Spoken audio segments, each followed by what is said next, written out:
What up, though? Your boy Meech, aka the Siage Saint. Hope everyone's doing well. Time for another fragrance video, and this is going to be a fragrance rotation video where I break down the fragrances that I wore in a given week. In this video, we're going to talk about the fragrances that I wore the week of Sunday, November 3rd. It was a busy week in the world, in life, but I managed to wear 8 fragrances during the week. Some first time wears, some fragrances that I haven't worn in a while. So I'm excited to talk about this rotation. Without further ado, let's get into it.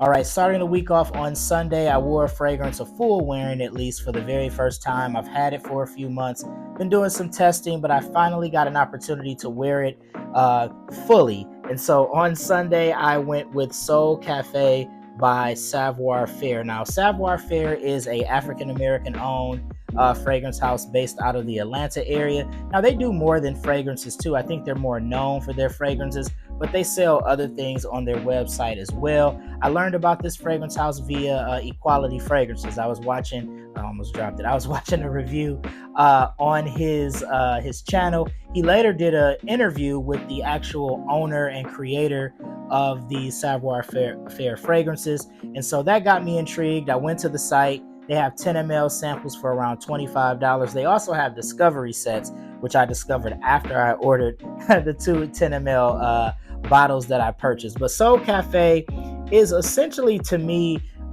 this fragrance, a tobacco-centric fragrance. There's some woody and musky aspects to the fragrance. You get this beautiful blood orange note at the top that really stands out.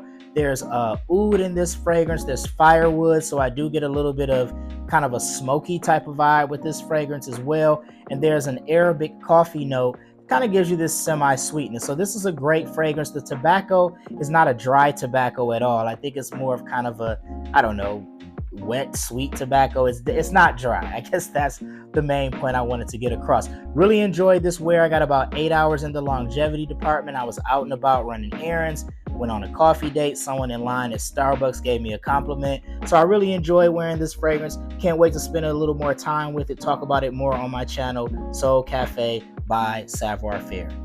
All right, so I've really been enjoying the fact that in the Midwest, we are still having these kind of upper 60, lower 70 degree days, or at least that was the case on Monday. So I pulled out a very versatile leather fragrance, underrated fragrance if you ask me, in my collection.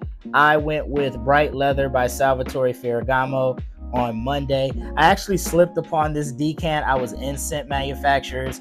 I'm in there quite a bit, smelling stuff. The owner knows me now. I come in there so much. He was like, "Hey, have you ever smelled Bright Leather?" And I'm like, "No."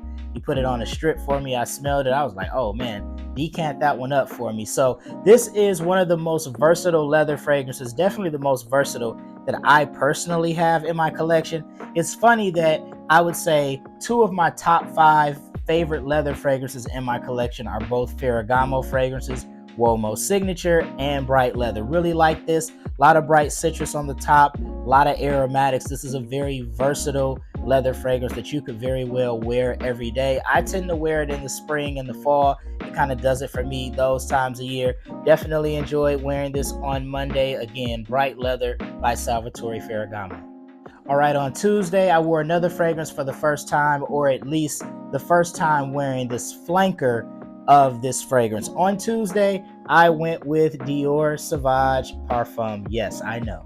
Everyone wears Dior Sauvage. I used to own a bottle of the EDT. I went through that. And after I went through it, I decided not to re-up on the bottle because everybody wears Dior Sauvage. But over the past couple of months in my mini trips to Sephora and Ulta, I've smelled the Parfum quite a bit, and I actually like it. It's just more refined, more smooth than the EDT and the EDP. Not as in your face at the opening like those other flankers. Really enjoy this. Longevity on this is great. Dior Sauvage is no slouch in the performance department, and the Parfum is no different. I got like 8 hours in my wearing experience. Really enjoyed it. Got a compliment even wearing this fragrance. But we all know Dior Sauvage, even though everyone wears it, it is a compliment getting scent DNA. So on Tuesday, definitely enjoy my wear of Dior Sauvage Parfum. All right, on Wednesday, I decided to stick with the blue fragrances. I went with Versace Dylan Blue, and I got to shout out my man, Beginner Mindset Johnny, because he was the inspiration for me wearing this fragrance on Wednesday. I had watched a video that he had posted where he was kind of talking about some long-lasting clean scents. He featured this in the video. He also featured Azzaro Chrome Extreme, which I own, Versace Eros Flame. I have that as well. But I was toggling between this and Azzaro Chrome Extreme. I was like, I'm gonna wear one of those based on Johnny's video. I landed on Versace Dylan Blue, and we all know this is, one of those, I guess, GOAT Mount Rushmore blue fragrances, or at least it is in my opinion. It's that shower gel, fresh, clean, blue fragrance vibe that you get. This is a long-lasting fragrance, a beast mode of a performer. Longevity on this is like eternal, in my opinion. So it's one that I tend to go nose blind to. Blue fragrances in general, I kind of go nose blind to those scent DNA. So if you think this one is gone, it is not. It lasts an extremely long time, and it was my wear on Wednesday, Versace Dylan Blue. All right, in my intro, I said we had 8 fragrances to discuss, but we actually have 9 fragrances to discuss because I forgot I wore 2 fragrances on Thursday and Friday. But starting with Thursday, I started the day off with Francique 63.55 by Fragrance World. This is their interpretation of BDK Parfums Gris Charnel, and I love the way this scent DNA is fantastic. You get this warm, spicy vibe. The cardamom really stands out here. There's an iris note in here. It gives you a bit of this kind of powderiness. There's fig, there's tea, there's a woody vibe to this fragrance as well. I haven't had this long. I would say my critique of it may be the longevity. I'm getting about 4 to 5 hours in the longevity, but it could be one of those scenarios where this being, kind of a dupe. Sometimes you gotta get a few sprays out, let them macerate and develop, and the longevity improves on these. Could be the case with this fragrance, but I really, really like this scent DNA. It smells fantastic. Wore it during the day on Thursday, Francique 63.55. Now, during the evening, I wore a rack store find, a $15 rack store find. I've been chomping at the bit to wear this fragrance, and I finally decided to put it on. This is Contra Exquisite Latin Royal Edition Eau de Parfum. That is a mouthful. This is an interpretation of Parfums de Marly's Leighton. I had to think about it. Obviously, the bottle's blue. I was about to say Setley, but that's Friday. I'm getting ahead of myself. This is an interpretation of Parfums de Marly Leighton, and this is really good, y'all. $15 Marshall's Find. If you can't see, there it is. $15. You get that mentholic kind of Vicks Vapor Rub piney opening, but I would say it's not as dialed up as Detour Noir by Al Haramain, which is a very popular Leighton clone that I once owned but gave away to a friend because I found that opening to be kind of way too off-putting. This is definitely dialed down several notches in my opinion. Then you get that warm, vanilla, woody type of vibe. That apple pie spice is in this as well.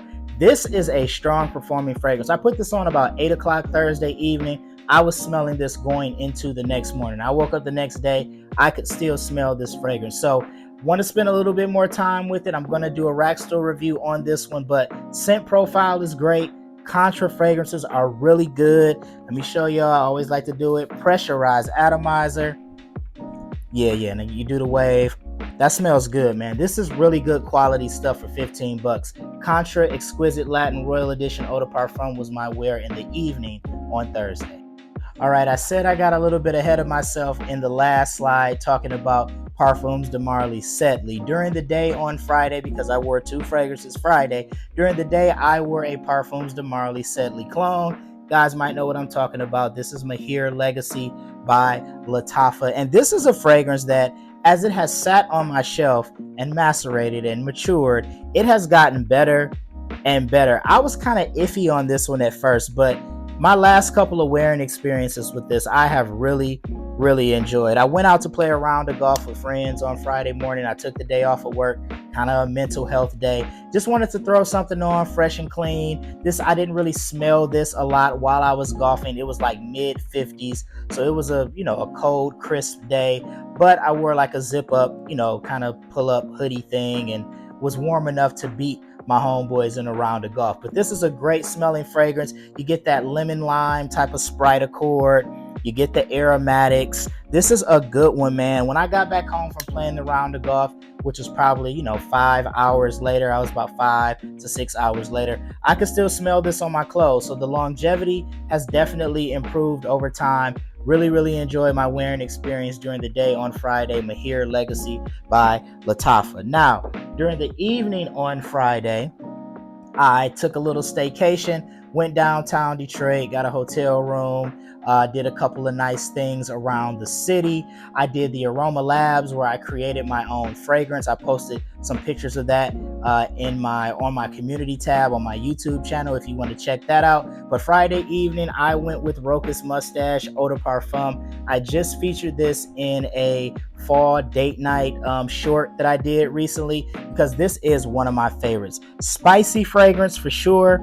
You get some rose, you get some vanilla, you get a boozy aspect to this fragrance, or at least I do to my nose. I absolutely love this fragrance. It lasts a pretty decent amount of time, not a huge projector, sits pretty close to the skin.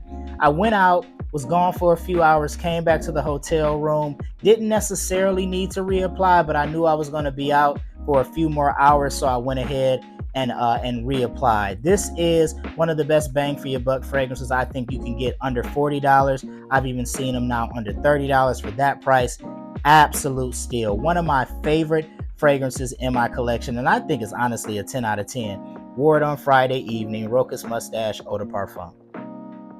All right, and to wrap the week up on Saturday, before I headed home, I headed to brunch, had a great meal, and decided to wear a fragrance for the first time. I have a discovery set from the house of Yom and Leo. I've had it for quite some time, actually since like the summer, because I've worn their Greenlee interpretation, I've worn their Musk Therapy interpretation, and on Saturday, I wore their interpretation of French Defense by Mind Games, and they call it Basic Instinct. If you can see that going across that tape strip there at the bottom.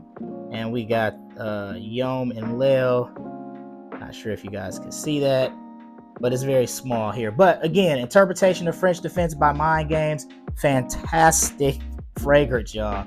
One of the best. I've never smelled French Defense. I've never smelled the OG, but just as a standalone, this is definitely the best cherry fragrance that I've ever put my nose on, and I have a couple in my collection, not a ton. I have a couple of the Guerlain fragrances that feature that cherry note. This is fantastic. It's sweet, not overly sweet. That cherry, I do get this like fizzy, kind of effervescent type of vibe. I know there's a mimosa note in the fragrance.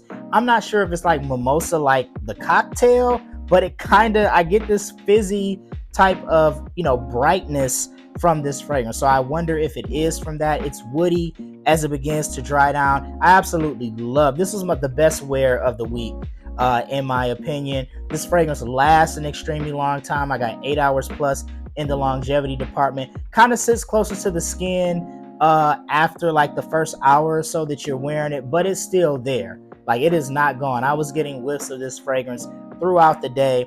After brunch, I went to a few rack stores to see what I can see. I know how I get down, run some errands, things of that nature. This is a good one, man. This is full bottle worthy. I'll get either the 30 ml or the 100 ml offering, because that's all that Yom and Leo has. They have the samples, or they have 30 or 100 ml, but definitely worth it. Absolutely great wear on Saturday. This was Basic Instinct by Yom and Leo.